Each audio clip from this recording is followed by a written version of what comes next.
Senhor, precisamos agora que o Teu Espírito venha estar conosco, venha falar aos nossos corações, encher as nossas vidas, trazer, Senhor Deus, um ambiente de graça aqui nessa noite, como foi no louvor, Senhor.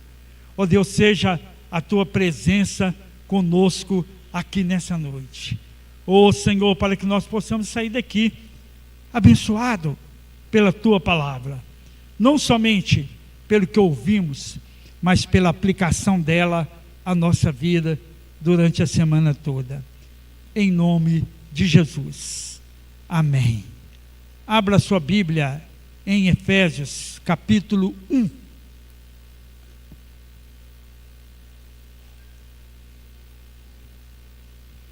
Nós queremos agradecer a Deus pelas visitas que estão conosco nessa noite, todos os nossos visitantes. Deus abençoe a cada um de vocês, sejam bem-vindos neste lugar. Deus conceda-te também a graça nessa noite de uma palavra ao seu coração, no nome de Jesus.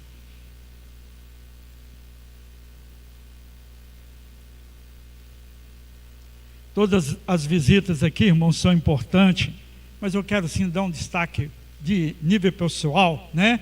Do meu amigo Eliezer, que é pastor também, mas é meu amigo, né? A gente é amigo desde criança. Ele já tentou me bater, mas eu não deixei, né? E eu já tentei pegar ele, mas ele era mais velho que eu não conseguia, então ficou empate. Foi melhor dar empate. E a gente se conhece muitos anos mesmo, graças a Deus, né? Morávamos na mesma rua, né? No 1º de maio, e louvo a Deus pela vida dele, pela família dele que eu conheço, né? Família sanguínea, sua esposa que estudou comigo também no SESI, né? Graças a Deus, louvado seja o nome do Senhor. Efésios capítulo 1.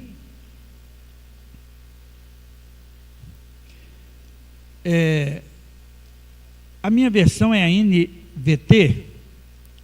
Eu vou ler aqui, talvez na versão dos irmãos, para não dar uma diferença, que diz assim: Paulo, apóstolo de Jesus Cristo pela vontade de Deus, aos santos que estão em Éfeso e fiéis em Cristo Jesus, a vós graça e paz da parte de Deus nosso Pai e da do Senhor Jesus Cristo.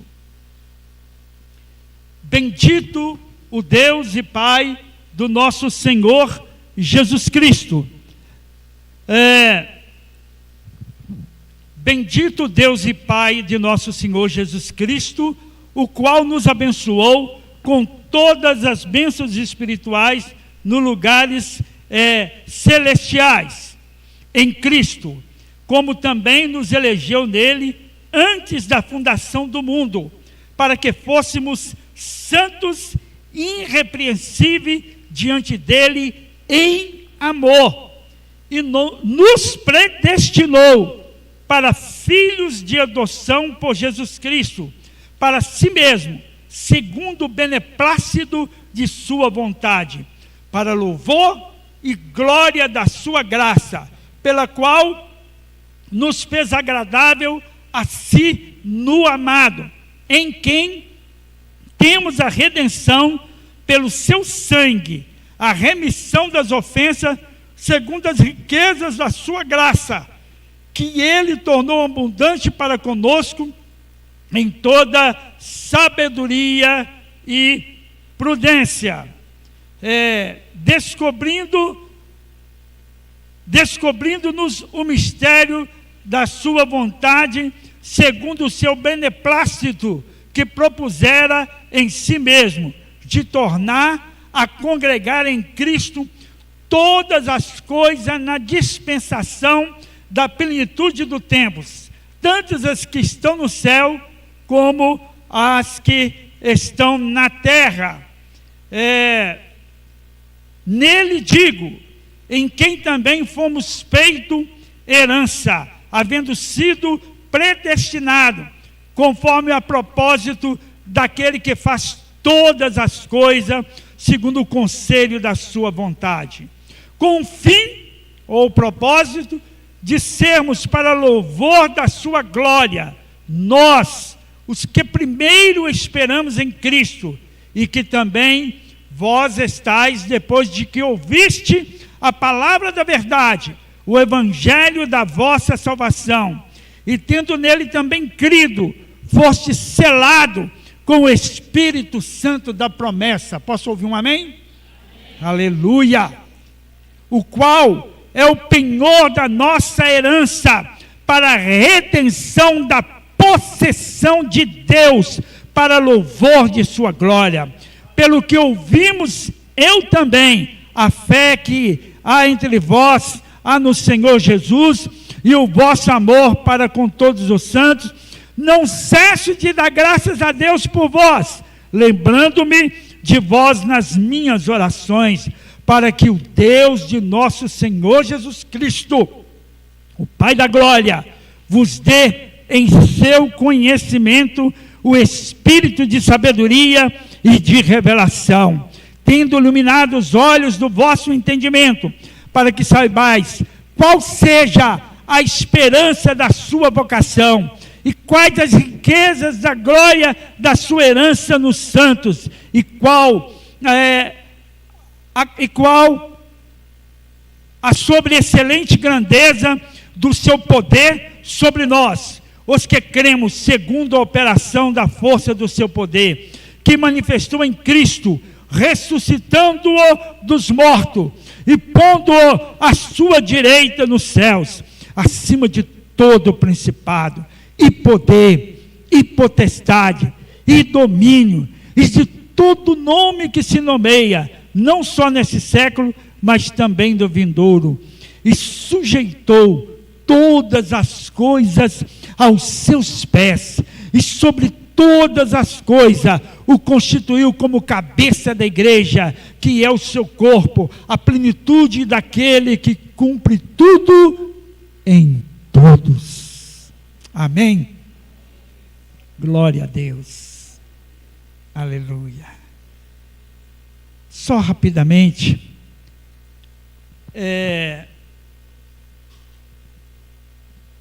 na terceira viagem missionária do apóstolo Paulo, ele passou 3 anos na igreja de Éfeso, ensinando aquela igreja. Atos capítulo 19, do versículo 1 ao 20, fala sobre isso. Essa cidade ela se tornou um importante centro do trabalho cristão da província romana da Ásia, que ficava numa região que hoje se chama Turquia, né? Quem conhece geografia aí sabe onde está a Turquia. A epístola de Efésios foi escrita quando Paulo estava preso. Olha a diferença entre aquele que serve e aquele que não serve ao Senhor. Paulo estava preso quando escreveu essa carta à igreja de Éfeso. Quantas vezes nós estamos passando por lutas e problemas e nos achamos indignos de proclamar a palavra de Deus, só porque estamos passando luta. Paulo não era assim. Paulo entendia. Paulo diz assim: olha, eu estou tanto acostumado a ter abundância como ter carência, a ter muito como ter pouco, né? A passar necessidade, comer bem. E aí ele conclui assim: posso todas as coisas naquele que me fortalece, sabe? Então ele estava preso quando escreveu. E o assunto principal dessa carta é o plano de Deus de fazer convergir em Cristo, na dispensação da plenitude dos tempos, todas as coisas, tanto do céu como a da terra, que é o propósito. Jesus, nos seus últimos tempos aqui na terra, ele disse para os seus discípulos assim: olha, até agora, né, eu estou com vocês, estou fazendo muitas coisas para vocês, mas tudo o que vocês agora pedir ao Pai, em meu nome, Ele vai conceder. Eu estou fazendo essa ligação, para esse propósito que eu vim, salvação, né, e ligar o homem a Deus novamente, né? Então peça ao Pai, no meu nome, Ele vai conceder. Então Jesus estava mostrando a importância dele para os seus discípulos, e que eles poderiam continuar confiando no Senhor. Não temos como fazer uma exegese em todo esse texto do capítulo 1 que lemos aqui, mas quero destacar alguns versículos aqui, só trazendo já de início para nós que a carta à igreja de Éfeso, ela traz algumas coisas interessantes, né? Você vai ter no capítulo 3 de Éfeso, falando sobre a unidade do corpo de Cristo, a importância de cada um e do chamado de cada um, né? Dos dons que o Senhor deu para a edificação do corpo de Jesus. Na carta de Éfeso, Paulo faz um comparativo da igreja sendo a noiva de Jesus e também sendo o corpo de Jesus, e que Jesus é o cabeça da igreja. Ele faz um comparativo também aqui sobre o casamento, relacionamento, marido e mulher, né? Mostrando, né, que assim também é Cristo e a sua igreja. Por isso, o próprio Jesus disse algo que não se pode esquecer: sem mim nada podeis fazer. A igreja pode criar quantos eventos ela quiser, ela pode ter programação cheia, e às vezes a gente vê isso, a igreja cheia de programação. Às vezes a gente vê dizendo assim: olha, se não criar, e se não pôr uma pessoa para tocar, se não colocar uma pessoa no louvor, se não pôr uma pessoa para poder varrer a igreja, se não dá trabalho, a pessoa não vai ficar na igreja. Tá, pode ser que sim, né? Mas a questão de estarmos reunidos, de estar na igreja física, de fazer parte como membro da igreja, de estar em união, parte do princípio de minha fé, de minha relação com Deus, e não simplesmente do que eu faço ou deixo de fazer na igreja como cargo, em que ministério que seja. Não importa. O propósito de estarmos reunidos como igreja é nos fortalecermos em um só corpo, como uma célula, porque há outras igrejas que são células, e elas vão reunir junto. Se elas têm o mesmo propósito, elas se tornam a igreja universal de Cristo, o corpo universal de Cristo na terra. Então Cristo fala a todas as igrejas, onde estiver reunida. Ele diz assim: onde que estiver 2 ou mais reunidos em meu nome, aí ele está longe, não é isso? Está perto, né? Então, Paulo começa falando as suas credenciais no capítulo 1 de Efésios, né? Eu, Paulo, apóstolo de Jesus Cristo, não por vontade, né? Pela vontade de Deus, ou seja, não seja pela vontade humana, né? Escreva essa carta ao povo de Éfeso, e na prisão, né? Ele disse que todo louvor seja dado a Deus, o Pai nosso Jesus Cristo, que nos abençoou em Cristo com todas as bênçãos espirituais do domínio celestial. Então Jesus tem que ser e sempre será a pessoa mais importante na igreja. Não é os pastores, não é você, não é quem prega melhor aqui, não é quem ensina melhor aqui, não é quem é mais espiritual, quem mais profetiza, quem tem mais revelação. É Jesus. Sem mim nada podeis fazer.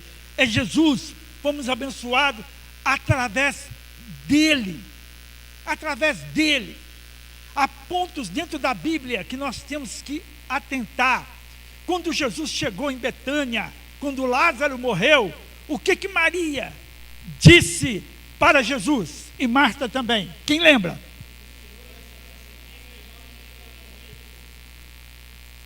Se tu tivesse aqui, né? É claro que é uma visão física, e eles estavam evoluindo para uma visão espiritual. E nós sabemos que o Senhor está conosco. Lemos aqui em Efésios que Ele nos selou com o quê? Com o quê? O Espírito Santo. O Espírito Santo. E o apóstolo Paulo fala lá no livro de Coríntios: não sabeis que vós sois templo do Espírito Santo e que Ele habita em vós? Olha só, né? Olha só o que Cristo fez por nós. Então Ele continua presente, né? Então, mesmo antes de criar o mundo, Deus nos amou e nos escolheu em Cristo para sermos santos e sem culpa diante dEle. Então Ele nos escolheu simplesmente por capricho, não. Primeiro, para sermos santos. Ele falou: sede santo porque eu sou santo, né? E sem culpa diante dEle. Nós não aproximávamos de Deus por causa dos nossos pecados. Os nossos pecados era digno para sermos fuzilados diante de Deus, mortos, como um sacerdote. Se ele entrasse no santo do santo em pecado, ele morria. Ele estava ali para fazer um sacrifício para o povo, ele morria. E Jesus foi o Cordeiro que se interveio entre nós e Deus para sacrifício, para que nós pudéssemos ter acesso a Deus. Louvado seja o nome do Senhor. Então, Ele, né, fez isso por nós, nos escolheu para sermos santos e sem culpa diante dEle. Olha, que culpa é essa? É aquele pecado que nos condenava ao inferno, nos condenava eternamente ao inferno, à miséria. E quando nós cremos que Cristo morreu por nós, veio ao nosso coração e nos tirou essa culpa. Por isso Ele coloca essas duas coisas, né? Que é a culpa diante dEle, mas diz: sede santo. E santificação é o quê? É um processo. Santificação é um processo. A gente define a santificação como separação, mas ela é um processo. Paulo diz assim: eu esmurro o meu corpo a cada dia. Paulo sabia da sua perfeita humanidade e de sua fraqueza, né? E por isso ele lutava contra todas as coisas. Estamos no meio do mundo. Jesus falou assim: ó, Pai, eu peço que não os tire do mundo, mas os livre do mal. E nós estamos sujeitos a pessoas a nos fazerem raiva, a nos cutucar com vara curta, e aí a gente fala assim: o velho homem vai levantar. Não, essa é a nossa natureza carnal, mas nós temos uma natureza espiritual na nossa vida, que fomos escolhidos para ser santo, e é nesse momento que o Espírito do Senhor vem falar na nossa vida, para mostrarmos que somos. E aí Paulo diz: eu esmurro o meu corpo, ou seja, eu quero ser igual a Cristo. Quantas vezes Cristo foi cutucado, foi xingado, né? Eles disseram: ele tem demônio, ele tem demônio, né? Quantas vezes fala assim: ele está falando, sendo presunçoso, querendo ser igual ao Pai, não é? Então Ele nos predestinou. Olha só, Gênesis capítulo 1, versículo 26. E disse Deus: façamos o quê?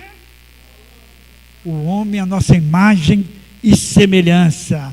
Façamos o homem à nossa imagem e semelhança. Ele nos predestinou para si, para nos adotar como filho, por meio de Jesus Cristo, conforme o bom propósito da sua vontade. Quando Ele criou o homem lá, em Gênesis 1, 26, né, o Senhor tinha em mente uma família, um povo santo diante dEle. Isso foi quebrado, destruído pelo pecado, mas Cristo veio trazer esse resgate para Deus novamente. Por isso nós podemos glorificar a Deus pela vida de Jesus. Pela vida de Jesus. Quantos de nós aqui hoje, se não estivéssemos aqui, não estamos falando que ainda estamos perfeitos. Paulo diz: não que eu seja perfeito, mas eu prossigo para o alvo. A questão não é se você é ou não é perfeito. A questão é se você sabe do alvo, está vendo o alvo e quer caminhar para o alvo. Eu não sou, mas eu quero ser. Eu estou caminhando, passo a passo, tomando decisões da minha vida, riscando aquilo que não é de Deus. Então essa é a questão, né? E nós precisamos fazer isso, porque Cristo entregou a sua vida por nós, para que nós pudéssemos ter acesso ao Senhor e santificar a nossa vida. O versículo 8 fala que Ele generosamente derramou sua graça sobre nós, e com ela toda sabedoria e entendimento. Ele derramou a sua graça sobre nós. Efésios capítulo 2, verso 8 e 9 diz: porque pela graça sois salvos, por meio da fé. Isso não vem de vós, vem de Deus, não vem das obras, para que ninguém se glorie. O que é a graça? É o favor, o favor não merecido nosso que Deus nos dá, ou seja, o favor imerecido de Deus. Ele não tinha que nos abençoar, mas Ele nos abençoa. E quando se fala de graça, fala-se de bênção, fala-se de cuidado, fala em lugar de ser cuidado. Então quando Deus olha para nós, pecamos contra Ele, a graça vem, e Ele nos perdoa por causa do seu amor nessa graça. Ele não nos fulmina ali, desde que tenhamos arrependimento, e Ele então nos abraça dentro dessa graça. Então o ambiente de graça é tudo que eu preciso, é tudo que você precisa, é tudo que nós precisamos. Quando o salmista, lá no Salmo 73, ele começa a olhar o que estava em volta dele, as pessoas que estavam prosperando, tudo que estava acontecendo, ele fala assim: até que eu entrei no altar do Senhor, até que eu entrei no ambiente de graça, e eu vi que no ambiente de graça, eu sou herdeiro de Deus com Cristo Jesus. Eu não tenho que preocupar, porque Ele cuida de mim em todas as áreas da minha vida, e não deixa a minha vida na sarjeta de forma alguma. E é por isso que você está aqui, é por isso que eu estou aqui, que nós estamos aqui, e milhares de milhares estão reunidos nesse planeta também, sob o nome de Jesus. Homens, mulheres que não valiam nada, mas que o Senhor tornou preciosa. O que a graça faz? O que a graça faz? A graça faz com que Cristo olhe para a mulher adúltera e diz: ninguém te condenou? Não, Senhor, ninguém me condenou, eu também não te condeno. Vais e não peques mais, porque você está recebendo a graça. Então não fique no pecado. Mulher samaritana do poço de Jacó, tu disseste a verdade, tivesse 7 maridos, e agora que você tem, não é teu. E a graça inundou o coração daquela mulher, que entrou na cidade. Encontrei um homem, porventura não é um profeta, não é o Cristo, que me disse tudo que eu tenho feito. E a graça inundou aquela mulher para ser uma pregadora na sua aldeia. A graça que olha para um homem importante, mas que era corrupto na sociedade, como nós muitas vezes hoje enumeramos, né? A graça: desce depressa dessa sua corrupção, desce depressa dessa sua altura e da sua altivez, desce depressa do seu pecado, desce depressa dessa sua riqueza alcançada indevidamente, porque mesmo sendo assim, A graça sou eu, e hoje eu quero comer na sua casa. Vamos logo, Senhor, porque estou sentindo esta graça, Senhor, e essa graça, Senhor, fala em mim, e eu quero dizer, tenho pecado mesmo, e a quem eu tenho defraudado, eu quero restituir muitas vezes mais. É um ambiente da graça, e foi nessa condição que nós somos alcançados pelo Senhor. Generosamente derramou a sua graça sobre nós. Coisa generosa, irmãos, não é regrado, não é verdade? Coisa generosa é coisa dada com bondade, com o coração, muito além daquilo que se pede, generosamente. Aleluia! Glória a Deus! Aleluia! E aí eu quero dar mais um salto num versículo. E o plano é este: no devido tempo, Ele reunirá sob a autoridade de Cristo tudo que existe no céu e na terra. Isto fala do poder de Jesus como Deus, como Senhor, que Deus entregou a Ele todas as coisas, e o plano é este: no devido tempo Ele reunirá sob a autoridade de Cristo tudo que existe nos céus e na terra. O Senhor fazendo o seu reino prevalecer nessa terra. Apocalipse 20, do versículo 1 ao 10, nos dá uma ideia disso. Eu vi descer do céu um anjo que tinha a chave do abismo e uma grande cadeia na sua mão. Ele prendeu o dragão, a antiga serpente, que é o diabo e Satanás, e amarrou por 1000 anos, e lançou no abismo, e ali os encerrou, e pôs selo sobre ele, para que mais não enganasse as nações, até que os 1000 anos se acabem. E depois, importa que seja solto por um pouco de tempo. E vi tronos, e assentaram sobre eles aqueles a quem foi dado o poder de julgar. E vi as almas daqueles que foram degolados pelo testemunho de Jesus e pela palavra de Deus, e que não adoraram a besta nem a sua imagem, e não receberam o sinal na testa e nem na mão. E viveram e reinaram com Cristo durante 1000 anos. Mas os outros mortos não reviveram, até que os 1000 anos se acabaram. Esta é a primeira ressurreição. Bem-aventurado e santo aquele que tem parte na primeira ressurreição. Sobre estes não tem poder a segunda morte, mas serão sacerdotes de Deus, de Cristo, e reinarão com Ele por 1000 anos.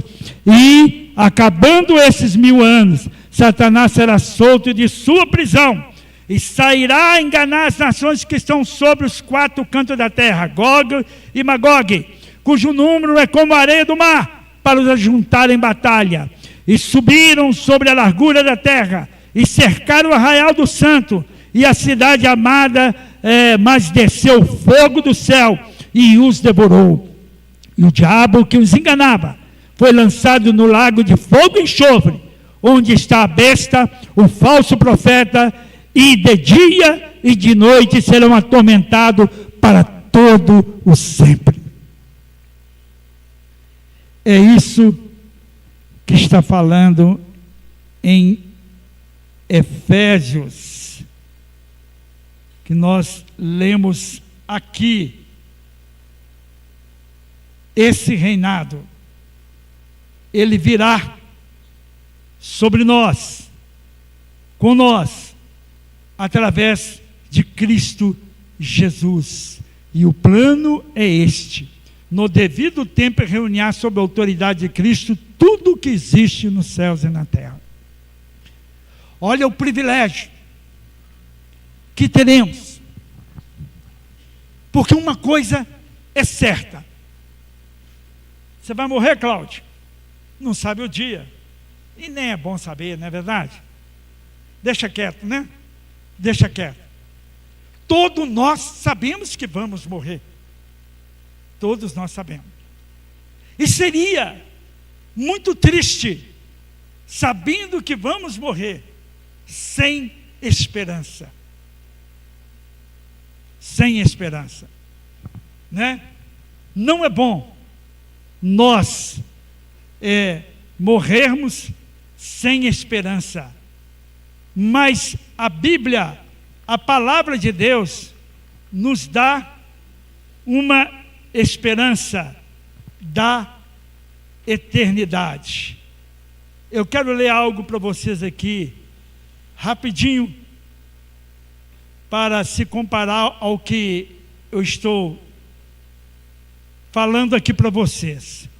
Só um minutinho. Homens que foram brilhantes, mas não tinham esperança. E nós temos a esperança em Cristo Jesus. Antes de morrer, Maomé disse: eu não sei o propósito da vida. Confúcio disse: eu não sou o caminho. Buda disse: procurem pela verdade. E Jesus disse: eu sou o caminho, a verdade e a vida. Só isso. Eu sou o caminho, a verdade e a vida. Por isso, nós temos essa esperança no Senhor. Glória a Deus. E aí o versículo 13 da leitura que fizemos fala: agora vocês também ouviram a verdade, as boas novas da salvação, e quando creram em Cristo, Ele colocou sobre vocês o selo do Espírito Santo que havia prometido. Quando creram em Cristo, Ele colocou sobre nós o selo do Espírito Santo que havia prometido. Então uma pergunta é: quem está guiando a sua vida? Quem é o Kyrios, do grego Senhor, da sua vida? Quem é? Quem é? Nos tempos medievais, que os reinos eram monarca, o rei tinha todo o poder. E quando a pessoa entrava na sala do trono, sob alguma coisa que cometeu, o rei tinha o poder de perdoar ou de mandar executar. Em Gênesis nós temos uma passagem, quando José estava dentro da prisão, o padeiro e o copeiro. José teve o sonho, e o padeiro e o copeiro se colocaram diante do rei, e o rei absorveu o copeiro, porque ele tinha o poder para isso, não é? E nós estávamos condenados à morte eterna por causa dos nossos pecados. Romanos fala: todos pecaram e separados estavam da glória de Deus. Mas Jesus, na sua graça, se interviu como rei. Quando Pilato diz: tu és rei, ele fala: tu dizes. Tu dizes. E Pilatos mandou escrever, né, em cima da cruz: Jesus Cristo, o Rei dos Judeus. Teve que reconhecer. Então ele tinha o poder. E esse poder foi sua própria vida que ele nos deu. E nos selou com o Espírito Santo. E então, quem está dirigindo a nossa vida? Quem é? Não é que em momento algum não teremos algum relâmpago, algum flash, melhor dizendo, de fraqueza em nossa vida. Mas se o Espírito Santo está dirigindo a nossa vida, eu vou ouvir. Ele nos selou com o Espírito Santo. Não importa de quem a razão, e do que é e do que aconteceu comigo. Eu me rendo. Eu me rendo ao Senhor. E aquilo que Ele quer fazer, então eu vou deixar que Ele faça na minha vida. Por isso Paulo disse: já não vivo eu, mas Cristo vive em mim. E este viver de Cristo em nós está ligado a esse selo do Espírito Santo de Deus. Por isso, irmãos, é como diz aquele hino que cantamos aqui: quem já pisou no Santo do Santo, em outro lugar, não sabe viver. Quem já pisou? Então se renda ao Senhor. Igreja, se renda ao Senhor. Irmão, se renda ao Senhor. Amigo, se renda ao Senhor Jesus. Com dor, sem dor, com necessidade, sem necessidade, perseguido ou não perseguido, forte ou fraco, com problemas em casa, sem problemas em casa, renda-se ao Senhor Jesus. Diz a Ele: eis-me aqui, que se cumpra a tua vontade, como disse Maria, na vida de tua serva, que se cumpra a tua vontade na vida do teu servo. Eis-me aqui. Só nos tornaremos uma igreja unida quando Paulo fala lá no capítulo 3 de Éfeso, a unidade da igreja, quando nós nos rendemos a Ele completamente, para Ele fazer em nós a sua vontade. Diz como Isaías, vamos falar como Isaías, o profeta Isaías: eis-me aqui, Senhor, envia-me a mim. Não se trata da sua inteligência, da minha inteligência, não se trata de nossa cultura, do que somos, do que fizemos nessa vida, de faculdade, de etc, etc. Não se trata disso. Se trata de Cristo em nós, a esperança da glória. Se trata de Jesus, é Ele, porque dele, para Ele, são todas as coisas.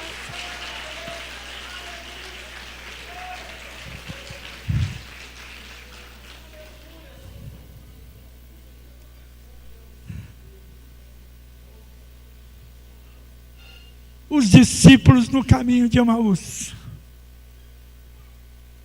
quando chegaram em casa e partiram o pão com Jesus, Jesus partiu o pão e de repente Jesus desapareceu. Eles falaram: por acaso não ardia o nosso coração quando Ele nos expunha a palavra? O seu coração está ardendo hoje pela palavra? Porque eu não falei do que eu acho, eu falei do que está aqui. Seu coração ardeu. Se ardeu, diz ao Senhor: eis-me aqui. Eu quero, Senhor, dar passos importantes na minha vida. Zaqueu falou: eis que, se eu fiz, eu faço assim. A mulher samaritana vai para a sua aldeia e conta o seu pecado. Todo mundo sabia quem ela era. E muitas pessoas dentro da Bíblia fizeram. Qual é a atitude que vamos tomar, igreja? Senhor, mais uma vez nos fala pela sua palavra. Diz: eis-me aqui, Senhor, que não viva eu, mas que em Cristo viva em mim. Que não viva eu, mas que Cristo viva em mim. Alguém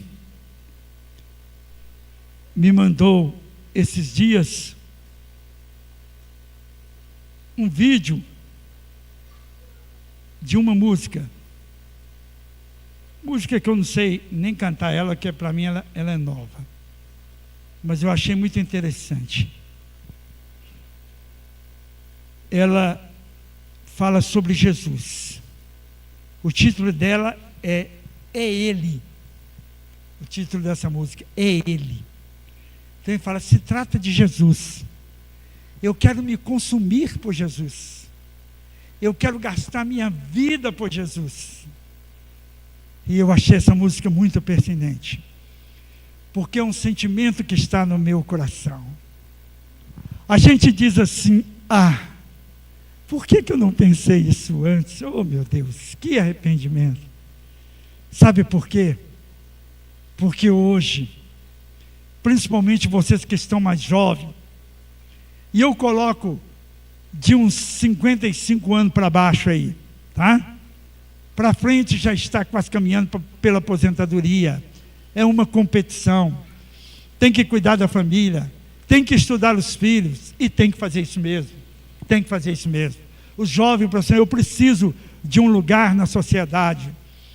Mas eu posso dizer para vocês hoje, por tudo que eu vivi, e ainda vivo, descansa no Senhor. Confia nele. Entrega teu caminho ao Senhor. Confia nele. O mais ele fará. Entrega a sua vida. Você entregou sua vida para Jesus, aceitou ele como seu Salvador. Mas a porta de um tipo de arrependimento, volta às suas origens. Entra por essa porta de novo e fala, Senhor, eis-me aqui. Cuida de mim. Cuida de mim. Quero confiar em Ti, Senhor. Quero confiar que o Senhor tem o melhor para os meus filhos. O melhor para a minha casa. Cuida de mim. Uma certa vez o Senhor me disse assim, cuida da minha obra, que eu vou cuidar da sua família. E aquilo que Deus disse, hoje tem acontecido. E olha que eu não cuidei da obra como Ele queria. Mas eu quero me gastar pelo Senhor. Nós estamos passando, só para encerrar aqui, uma prova tão grande na minha casa, que é o problema na cartilagem do joelho da minha esposa. Isso tem sido uma tormenta para nós. Hoje ela não está aqui porque foi o dia todo com dor. Hoje de manhã oramos, choramos, fomos para o altar do Senhor chorando. O caminhar dela, da entrada da igreja até aqui, já é um suplício para ela. O entrar no carro é um suplício para ela. Muita dor. Mas não temos deixado de fazer a obra.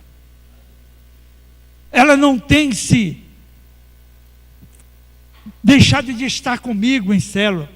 Só não vai numa casa onde tem escada que não dá para subir. Está sempre presente comigo online ou nos trabalhos que a gente tem feito. Porque nós queremos gastar nossa vida na obra do Senhor. E eu tenho certeza, convicção, que Deus já preparou algo para o joelho dela.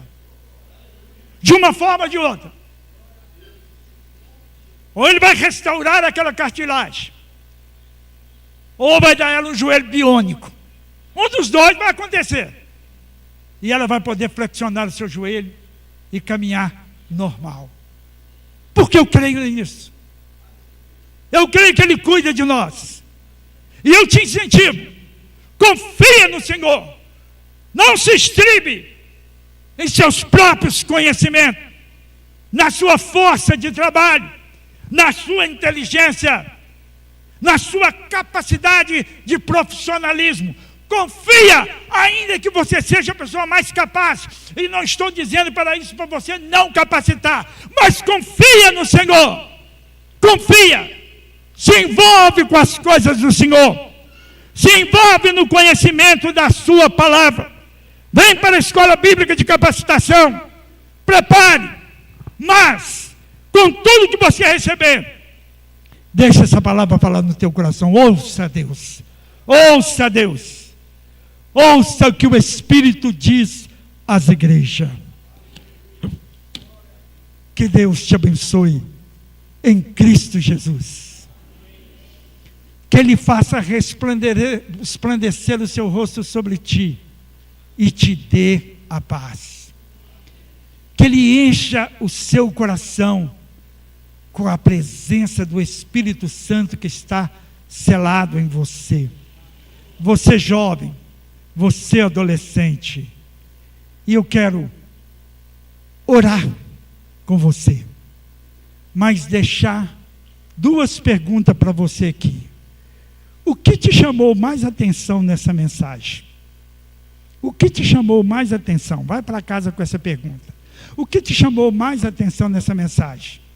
Que Deus falou com você nessa mensagem? E quais os passos que você está determinado a dar para melhorar a sua vida ou mudar a sua vida? Duas perguntas simples. O que te chamou mais atenção nessa mensagem? Ou seja, o que Deus te falou. E quais os passos você está determinado a dar para que você cresça na sua vida com Deus? Amém, igreja? Vamos ficar de pé?